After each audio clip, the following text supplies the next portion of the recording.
Kembali bersama kami dalam Berita Satu Sore, masih bersama dengan ketiga narasumber kami, masih dengan Prof. Adrianus dan juga ada Bu Sinta, serta bergabung bersama kami melalui sambungan telekonferensi Bapak Derajat.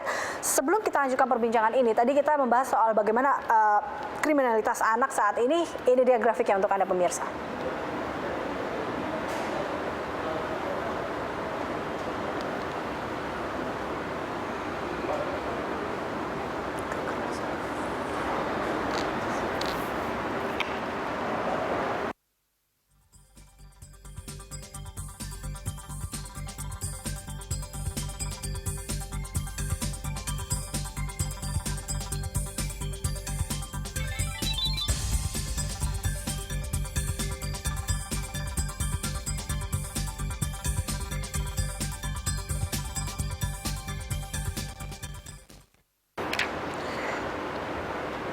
Ya, tadi kita lihat kalau saya total ini anak yang berhadapan dengan hukum sebagai pelaku di 2020 saja itu datanya 199 anak dengan berbagai macam kasus. Mungkin Bu Sinta terlebih dahulu nih. Bu Sinta, ini patut disayangkan sebenarnya ketika kita lihat hal ini. Apa yang memang membuat akhirnya anak-anak melakukan hal ini, berani melakukan hal ini mungkin? Betul, jadi pada dasarnya anak itu belajar dari lingkungan, begitu ya. Jadi ketika dia dihadapkan pada lingkungan yang memang memberikan nilai-nilai moral yang benar, memberikan cara-cara pemecahan masalah yang benar, dia akan mengikuti cara-cara itu. Tetapi ketika di lingkungannya kemudian dia bertemu dengan cara-cara pemecahan masalah yang mungkin lebih mudah, lebih menyenangkan, lebih mendapatkan hasil lebih instan, itu juga akan membuat dia akan belajar di situ. Jadi anak itu, kekerasan itu dipelajari, begitu. Jadi kriminalitas itu dipelajari. Nah, tadi kaitannya memang ada di psikologi itu anak-anak remaja ini memang seringkali melakukan tindak kriminal yang kita sebut sebagai juvenile delinquency, begitu ya. Nah, ini adalah ketika mereka masa remaja, kemudian mereka itu biasanya punya adrenalin cukup tinggi untuk mencoba segala sesuatu. Nah, mencoba ini bisa baik, bisa buruk, tergantung lingkungannya tadi, begitu. Nah, ketika dia bertemu dengan teman-teman yang lingkungannya tadi ya, yang mengajarkan hal-hal yang sifatnya kekerasan, agresivitas, kriminalitas, maka dia akan ikut di situ tanpa sebenarnya dia betul-betul paham apa yang dilakukan, begitu. Jadi sebenarnya dia belum cukup matang untuk berpikir ini akan dampaknya A, B, C, saya akan begini. Mungkin mereka tidak paham sampai ke situ, begitu. Tetapi karena dorongan dari lingkungan melakukan itu, maka dia juga akan melakukan hal tersebut, begitu. Selain faktor lingkungan lah dikatakan seperti itu, faktor apa yang memang membuat atau letak masalahnya itu di mana? Ya tentu saja lingkungan itu mulai dari lingkungan rumah ya. Lingkungan paling kecil adalah lingkungan keluarga. Itu tentu paling kecil. Di mana mereka mendapatkan apa yang mereka butuhkan. Yang pertama adalah kasih sayang, pendidikan moral, pendidikan agama, bahkan tadi cara-cara memecahkan masalah dengan hal yang benar. Nah, ini yang suka tidak diajarkan begitu. Cara memecahkan masalah bagaimana? Agresif, pukul, marah. Sehingga mereka juga akan melihat itu. Padahal banyak cara lain yang bisa dilakukan selain memecahkan masalah secara agresif sebenarnya begitu. Jadi yang paling utama lingkungan paling kecil adalah lingkungan keluarga inti, kemudian melebar kepada keluarga bati ya, keluarga yang agak lebih besar dan sampai kepada lingkungan umum begitu. Nah, saat ini lingkungan keluarga kecil ini sangat mudah diintervensi oleh lingkungan yang lebih besar bahkan global dengan adanya media sosial tadi begitu. Nah, ketika media sosial ini kemudian dia bertemu dengan teman-teman yang satu visi begitu yang juga di rumah tidak mendapat hal yang dia inginkan, ya jadi deh begitu. Jadi memang lingkungan begitu, tapi tadi lingkungan mulai dari yang kecil, keluarga sampai dengan lingkungan yang paling besar. Ya, seperti terbawa arus tadi ya, arus globalisasi akhirnya. Betul. Dan pada dasarnya sebenarnya mungkin dia tidak punya, kalau di ini namanya niat gitu ya untuk melakukan hal tersebut, tapi karena dia lakukan itu bersama-sama, dia menemukan bahwa oh it's okay, saya mendapat sesuatu, akhirnya itu kemudian dia ulang menjadi sesuatu yang menyenangkan buat dia. Oke, kalau ke Pak Derajat, Anda sendiri melihat bahwa fenomena kriminalitas anak-anak di jalanan ini seperti apa, Pak Derajat?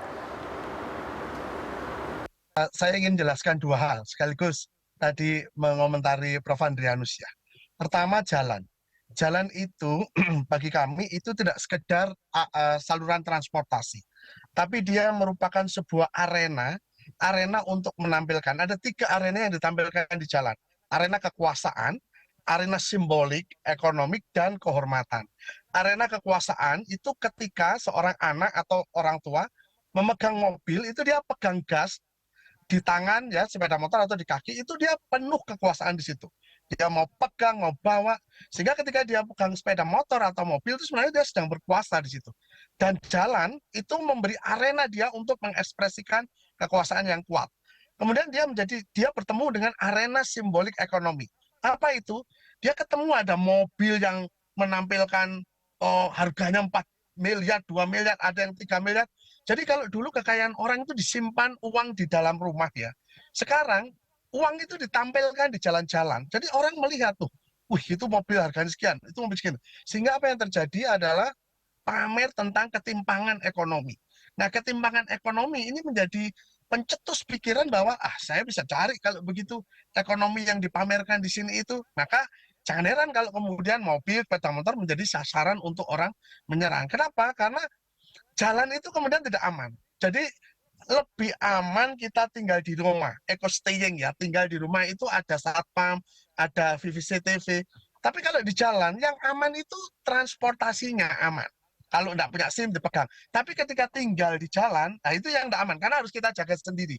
Tiba-tiba ada perampok dan sebagainya. Sehingga disitulah jalan itu menjadi arena pergulatan dan ekspresi kekuasaan ekonomi simbolik yang muncul, ada ketimpangan dan segala macam itu muncul di jalan. Nah, berkaitan dengan itu, tadi sudah saya katakan ada pergeseran lempeng. Ada, ini sama dengan Bu Sinta, lempeng solidaritas, lempeng solidaritas mekanik, ya, yang lebih cenderung hubungan emosional, seperti tadi dengan orang tua, anak dengan orang tua, ya, bergeser menuju lempeng solidaritas organik yang lebih berhubungan secara fungsional.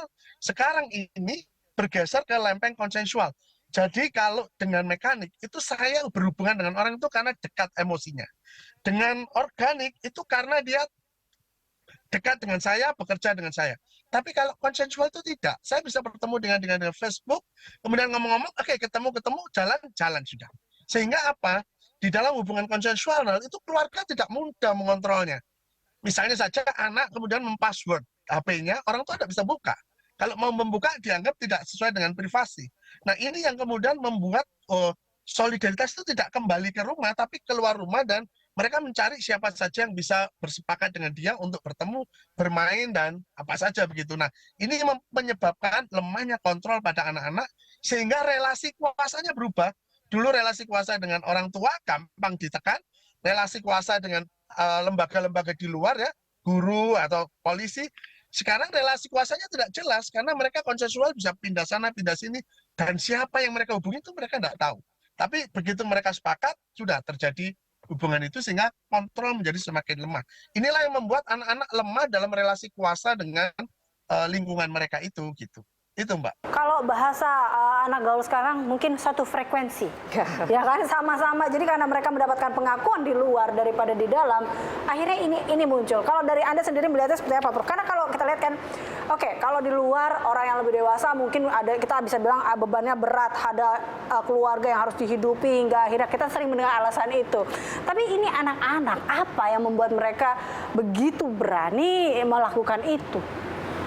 Saya mau fokus ke soal kekerasan seksual. Ada cukup banyak kan, ada sodomi juga tuh. Di situ beda betul dengan yang dikatakan oleh Ibu. Di situ tidak ada unsur belajar, tidak ada unsur bersama-sama, tidak ada unsur menimbulkan rasa takut. Dia praktis bermain sendiri, ya.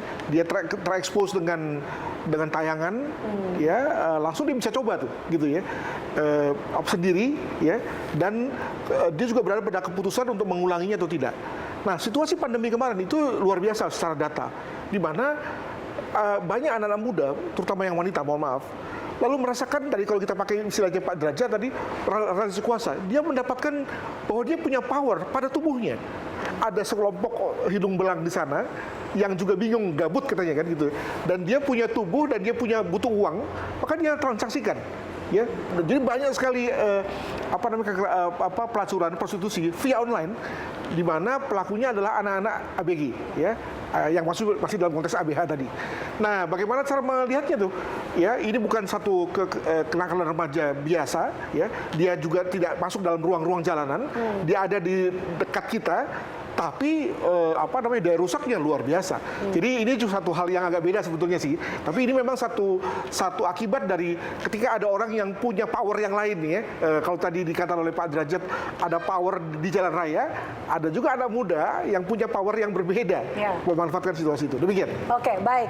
Ini mungkin terakhir. Saya akan minta closing statement dari 3 narasumber saya singkat saja. Kalau kita melihat kriminalitas jalanan yang kian ganas dari segala sisi, dari segala pelaku di sini diantaranya anak-anak, mungkin bagaimana caranya apa yang harus dilakukan dalam hal ini? Siapa saja yang harus berperan di sini? Prof. Saya lebih melihat bahwa kita masih punya modal ya melawan kejahatan jalanan itu. Tadi kita sudah punya sekian ribu CCTV yang terpasang di semua titik yang hampir membuat semua pelaku itu tidak bisa lagi lari dengan mudah. Dan sekali dia tercapture, maka pasti kelihatan mukanya dan pasti ketahuan jati dirinya. Karena tadi kita punya KTP ini udah membuat kita telanjang kan, langsung kelihatan siapa, rumahnya di mana. Ini modal kita. Jadi menurut saya, oke memang ada orang-orang yang menjadi pemain di wilayah jalan. Tapi jangan lupa bahwa begitu dia tercapture, maka dia akan kena. Satu lagi soal massa. Kita juga punya massa ya, yang memang juga lalu jeleknya suka main hakim sendiri. Tapi begitu kemudian orang kena massa, orang kemudian kapok. Demikian. Oke, Bu Sinta.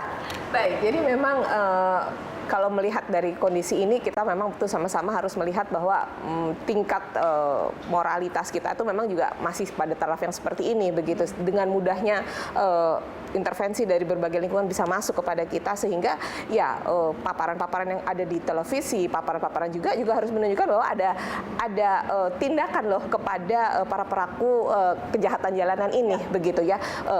Itu cukup perlu diekspos, jadi tidak hanya terjadi di mana saja, tetapi apa hasilnya atau apa yang dilakukan, tindak lanjutnya dari hasil ini sehingga kemudian relearn ya, belajar kembali bahwa ternyata tindakan-tindakan seperti ini tuh ada hukumannya ya begitu, sehingga juga bisa kemudian bagi terutama anak-anak muda kemudian berpikir ulang untuk melakukan tindakan yang seperti itu. Oke, dan terakhir Pak Derajat, apa yang tentunya harus dilakukan dalam hal ini?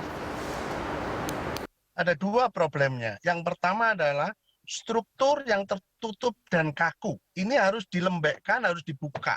Jangan sampai terjadi pemusatan ekonomi di atas, dan itu tampak di jalan-jalan, semua orang bisa melihat mobil mewah-mewah, sebenarnya saya tidak bisa berubah apapun. Ini harus dirubah, ini urusan ekonomi, ini urusan struktural, ini urusan keberpihakan politik kita pada itu.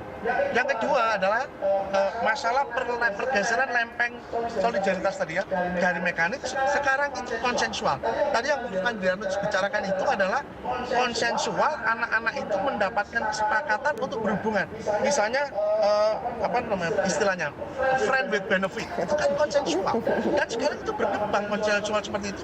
Tidak perlu syarat-syarat moral, orang tua tidak perlu. Pokoknya konsensus jalan. Nah ini pergeseran lempeng solidaritas konsensual ini harus direspon dengan para akademisi yang mempelajari. Karena kalau pergeseran ini tidak dipahami, tidak bisa. Kemudian diturunkan kebijakan dan sistem kontrol yang melibatkan seluruh masyarakat. Kalau tidak bisa. 2 masalah itu sangat penting. Baik. Terima kasih Pak Derajat, terima kasih Prof. Adrianus dan juga Bu Sinta telah bergabung bersama kami dalam Dialog Berita